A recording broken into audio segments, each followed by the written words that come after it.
Assalamualaikum warahmatullahi wabarakatuh.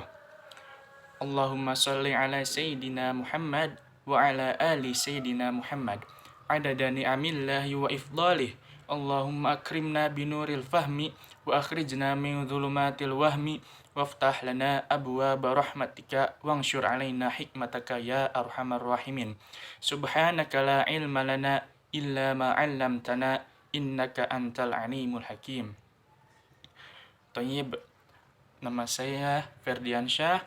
Saya ingin memenuhi tugas UAS Mahad mata pelajaran Turots kelas A. Saya akan membacakan bab tayamum pada kitab Bidayatul Hidayah. Bismillahirrahmanirrahim. Qala al-musannifu rahimakumullah ta'ala wa nafa'ana bihi wa bi ulumihi fid dharaini amin.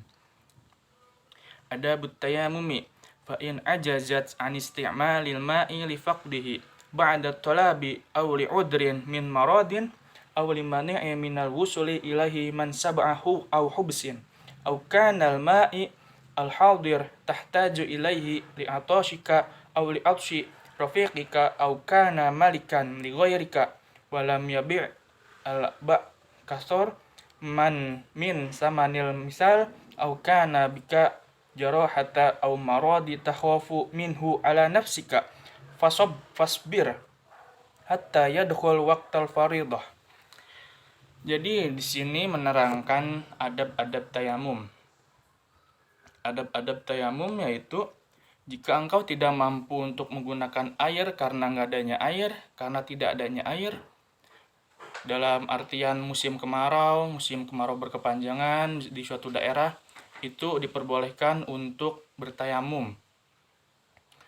Atau juga karena sakit, misalkan contoh sakit yang kena air itu bisa lebih parah gitu, itu diperbolehkan untuk bertayamum. Atau ada kendala untuk dapatkan air, misalnya karena ada hewan buas.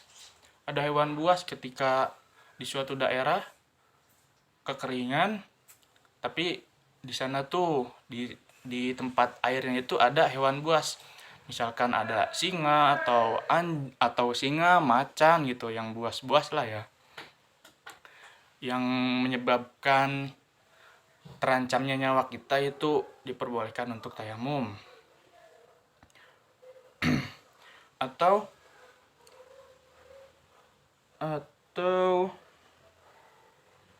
air itu ada air, namun air itu untuk kebutuhan yang lain. Misalkan ada air segelas.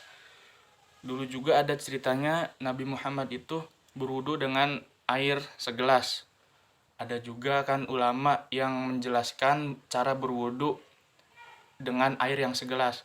Itu boleh berwudu dengan air segelas, namun ketika cuman ada satu gelas air itu dan digunakan untuk kebutuhan lainnya, contohnya untuk minum, itu diperbolehkan untuk bertayamum. Jangan memaksakan untuk berwudu.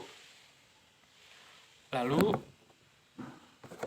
ada air tetapi harganya lebih mahal gitu. Harganya lebih mahal dibandingkan umumnya. Misalkan air UIN yang tadinya harga 3.000 menjadi 30.000 lah, jadi 100.000 lah, itu tidak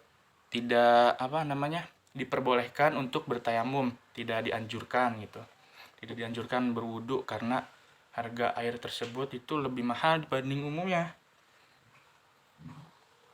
Atau tadi sakit yang bisa lebih parah karena air tersebut. Misalkan ada sakit di luka bagian anggota tubuh untuk berwudu, misalkan di wajah atau di tangan atau di kaki, itu boleh untuk bertayamum karena itu bisa menyebabkan luka kita atau penyakit kita lebih parah. Maka bertahanlah, fasbir, maka bersabarlah, maka bertahanlah hingga masuknya waktu fardu. Jadi nggak apa-apa, bertayamum aja, jangan mempersulit.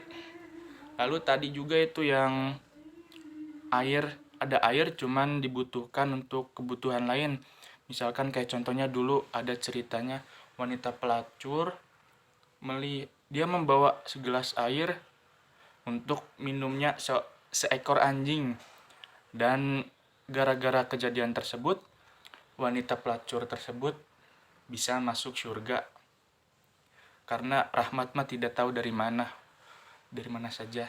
Jadi jangan memaksakan teman-teman untuk berwudu sekiranya ada air yang pas-pasan, karena Islam tidak memberatkan. Lalu apa aja sih rukunnya wudu? Apa aja sih rukunnya tayamum gitu kan? Rukunnya tayamum itu ada 3. Yang pertama niat, yang kedua membasuh wajah, yang ketiga membasuh kedua tangan. Misalkan gini caranya, ambil debu, diginiin, terus gini. Lalu yang ketiga itu mengusap tangan. Jadi ambil debu, giniin.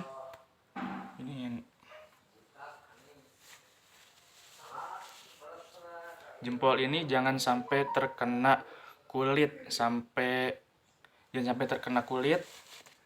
boleh terkenain kulitnya ini pas di bagian sini, karena untuk menempelkan debu kepada jempol yang sebelahnya gitu. Mungkin cukup sekian penjelasan cara singkat menurut saya dalam kitab ini.